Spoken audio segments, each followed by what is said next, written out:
Sunday, and you know what that means. Spring break is over, and now the wait is over for episode 5 of Alumni Alley. Charlie Goldberg here alongside my co-host Lilly Evans. And Lilly, a very newsworthy edition of Alumni Alley tonight. Absolutely, Charlie. On tonight's show, I'm going to get the honor of interviewing the same reporter that got to interview the President of the United States. Max Darrow is here tonight. That sounds absolutely incredible. And outside of this very eventful interview we're going to see later on tonight, we're going to talk about a very eventful week at SU as our annual Boost the Cuse alumni event took place on Thursday. Our very own Maura Vaughn will be filling us in on all the details. And it's finally March, which means a lot to Syracuse. SU is celebrating their 20th anniversary of their historic national championship win. We are all wondering what Auto Nation is doing to commemorate this, and thankfully we have our alumni reporter Ariana Mintz here in studio to break it all down. March Madness, it's a college basketball fan's dream. A 64-team single bracket elimination between the best schools in the nation vying for the title of national champion. In 2003, Syracuse University made history winning their first and only national championship. A 3-seed, Syracuse fans went into this tournament not knowing what to expect from the Orange. However, Carmelo Anthony and other SU alum led their team to the finals, defeating the likes of Texas, Oklahoma State, and more. This all led to one night in New Orleans where the then-called Orange Men were up and won against the Kansas Jayhawks 81-78. Let's take a look at what happened. Lee are the two guys. Heinrich starts inside, goes outside. Heinrich gets it. Heinrich puts up the shot. It's too long, and Syracuse is your national champion. Has New Orleans given us... Fast forward to 2023. The university decided to honor this monumental occasion by bringing back and reuniting the 2003 team. This took place in the Dome during a game against Wake Forest on March 4th. During the halftime show, Orange Nation saw the likes of Billy Idlin, Josh Pace, Hakeem Warwick, and Carmelo Anthony make their way onto the very same court they won gold on all those years ago. Jerry McNamara was in attendance as well, but after graduating Syracuse, he stayed on with the team, becoming an assistant coach. Also, at this ceremony, we saw players McNamara and Warwick get their jerseys retired. This was all capped off by Syracuse sending everyone home happy, beating Wake Forest 72-63. Overall, this was a monumental event with a great reunion celebrating Syracuse past, now in the present. Syracuse is sadly not finding themselves in March Madness tournament this year, but we still have hope to see them in the tournament very soon. Charlie, Lilly, back to you. Thanks, Ariana. Truly great to see so many SU alum coming back together and reuniting after all these years. A slam dunk of a segment. Of course, and guys, be sure to stay tuned to Alumni Alley, as after the break, we're going to give you all the details on this year's annual Boost the Cuse event. We'll be back in just 2 short minutes.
Welcome back to Alumni Alley, and this date of recording is March 24th, 2023. Lily, why is today so special? Do you have any idea?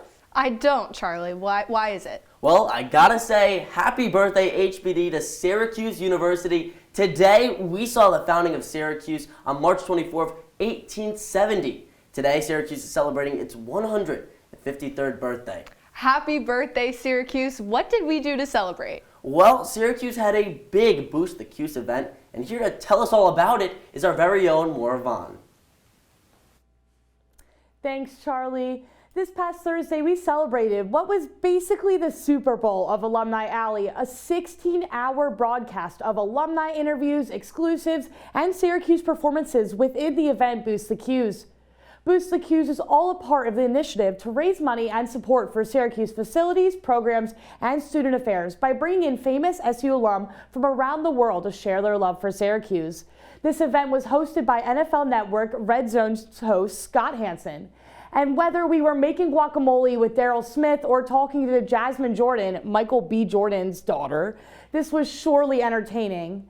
And in case you don't want to rewatch 16 hours of footage from the event, I've recapped my favorite moments in a short highlight reel.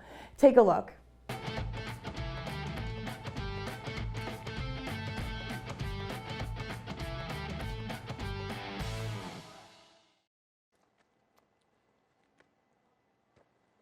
And here we go.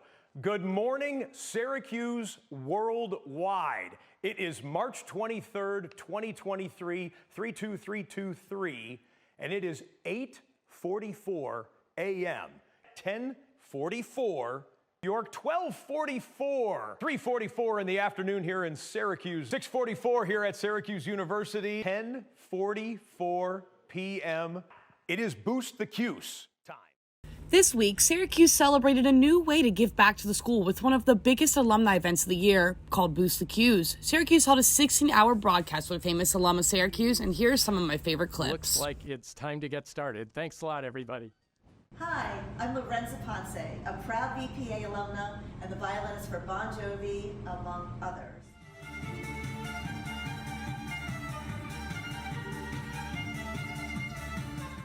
The NFL draft right around the corner. Who are names from Syracuse that people might want to keep an eye out on? Day 1, day 2, day 3, or after when the free agents sign? Michael Jones, Yeah. our heartbeat on that. But the sports program is near and dear to our heart. What I love is on a Sunday afternoon of NFL football, you and Andrew Siciliano, for the last many years on 2 separate channels, have been doing this unbelievable revolutionary Red Zone broadcast, bringing everyone every game almost all at once. Both Syracuse alums, no matter which provider you had to watch. To where you're at right now in your career as a celebrity chef, how did Syracuse help prepare you for the success you've had in adult life? Well, I think Syracuse helped me become a man. A little bit of pepper. I mean, a lot of cracked black pepper. Mm-hmm. All right. Get it all around. And next, over here, I've already taken the liberty and chopped up a few other things. So we got some red onion, and we also got some jalapeno peppers. And I like to put these right into my mix before I smash it all together. Hold on. All right, watch me taste it. Oh, yeah. That's the stuff.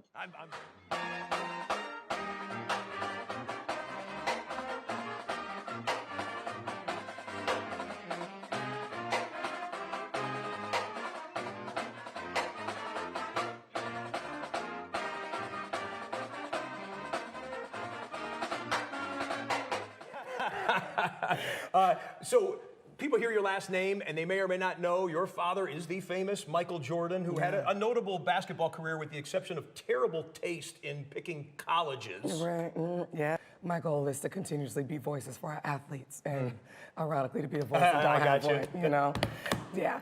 But no, at the end of the day, I just want to make sure that the athletes we sign, both on the NBA and the WNBA, constantly feel represented and feel like we're a brand that not only speaks to them, but we're listening to them, and we're constantly trying to push the envelope for their benefits in that. I would put my face up against the window and stretch out my arms, and you feel like you're like an angel flying over the planet. And you look down in the earth, you realize the earth is all blue and white.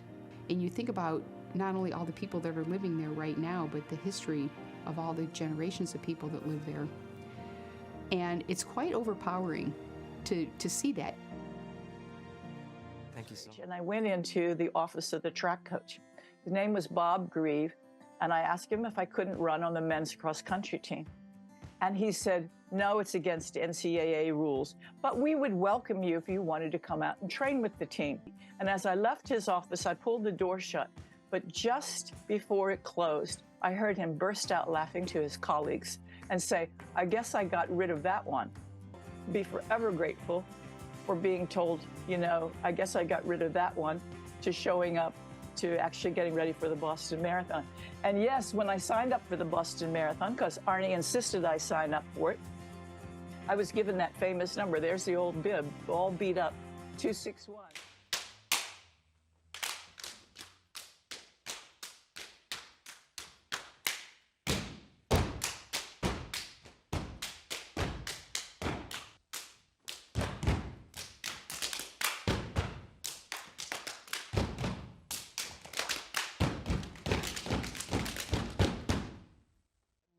Fans at our games this year, and you know the crowd just keeps getting bigger and bigger, and our players are really interacting and engaging with them, so that's been awesome to follow. So Syracuse University, happy birthday. Syracuse alums, fans, friends, family members, thank you for being with us. Boost the Cuse 2023 is a wrap. We say thank you, good night, God bless you, and go Orange! More of on CitrusTV Entertainment. What do you think? We kept it a little spare, so you can decorate it how you like.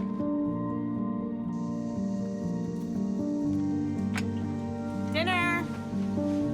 Go. Excellent. Sorry for the song. Yeah, I saw you guys out there. We're the family. Yeah! Oh, I thought you were on my team.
Here you go. Thank you. Thank you.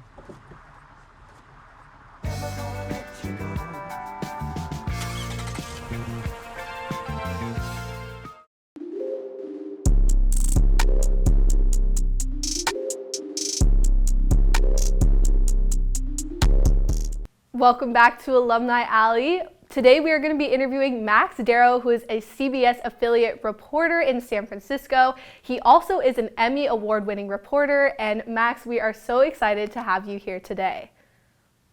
Thank you. It's really nice to be here. Awesome. Cool to see CitrusTV with that awesome background. It didn't have that when I was there. So. Right. We've really stepped up the graphics game. It's our pride and joy. We love graphics over here.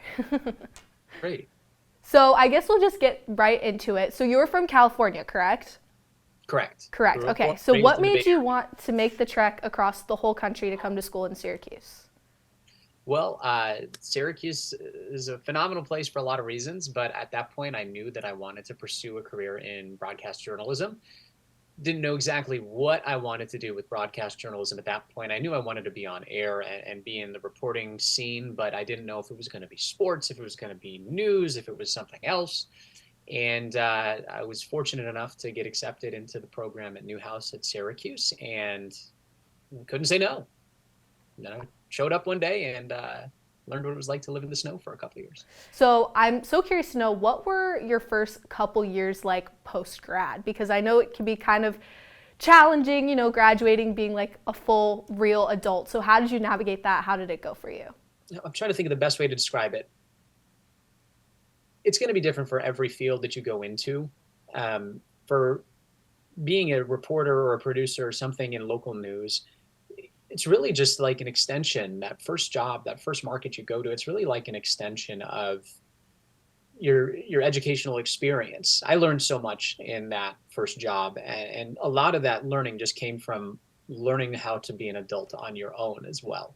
And so there were definitely some tough moments where, you realize, whoa, I'm not in school anymore. I'm not surrounded by a bunch of people who are going through the same kind of life and academic experience that we've gone through. I'm on my own, and it was tough at times, but you learn how to make friends in a different way, how to dive into your career in a different way, how to find your footing on what you would like to do in life, and it's a really cool experience. Absolutely. Wow. Okay, well that makes me feel better, because I may just be a sophomore, but I'm already stressing out about graduating and being a full-time adult. So hearing you say that honestly makes me feel a lot better. So thank you. That's awesome. That's so Sure. cool. And enjoy. Don't forget to have fun and enjoy yourself too. Yes, you're a sophomore. I thought I had it all figured out when I was a sophomore in college and knew what I wanted to do and where I wanted to go. I had this whole path paved out. And that's not how it's always going to unfold. So don't forget to have fun and keep an open mind too. So kind of the elephant in the room, something I've been dying to ask you about this whole time. You interviewed Joe Biden and Kamala Harris for the 2020 election, correct? Correct. How was that? Was that like so cool? Yeah, I think it's one of those things where you don't realize how cool it is until afterwards.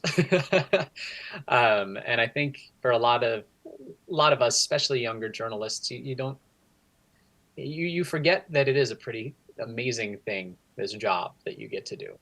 And I was so focused in those moments of, making sure I didn't botch a question or I didn't say something that wasn't clear or anything like that. But it was, I think those are two of the coolest interviews that I've done in terms of political figures. And I think at that point, it was still the primary, so they weren't running together.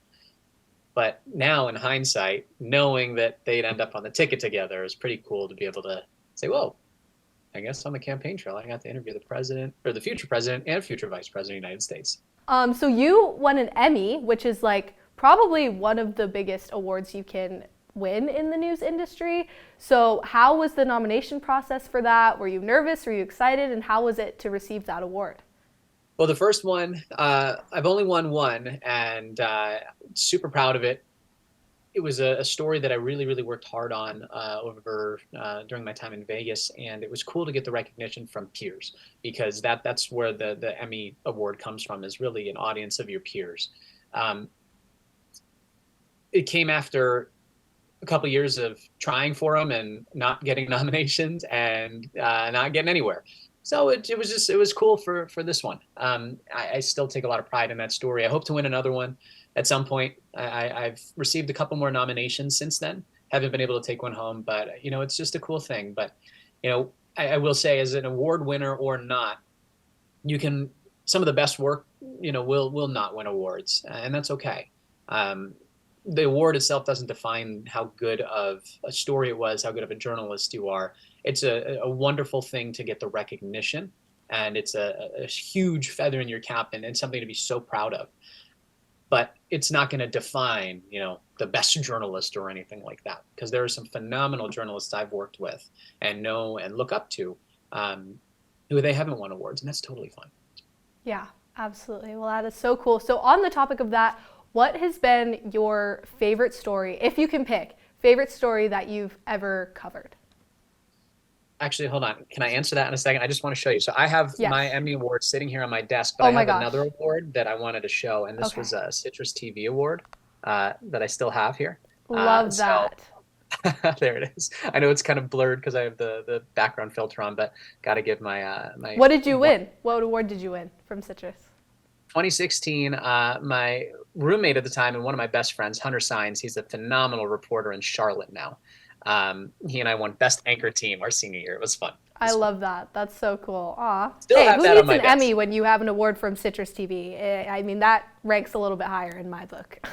It's a pretty big deal. Yes. Okay, so stories. Yes. It's really tough to pick. I think the answer changes all the time because you do so many stories in this career. I mean, there are weeks where I do 7 stories, more than that. It depends. There are weeks where I do 3. It just depends. But I think recently, if I had to pick a favorite one that I recently did, it was about this kind of, and again, the answer changes.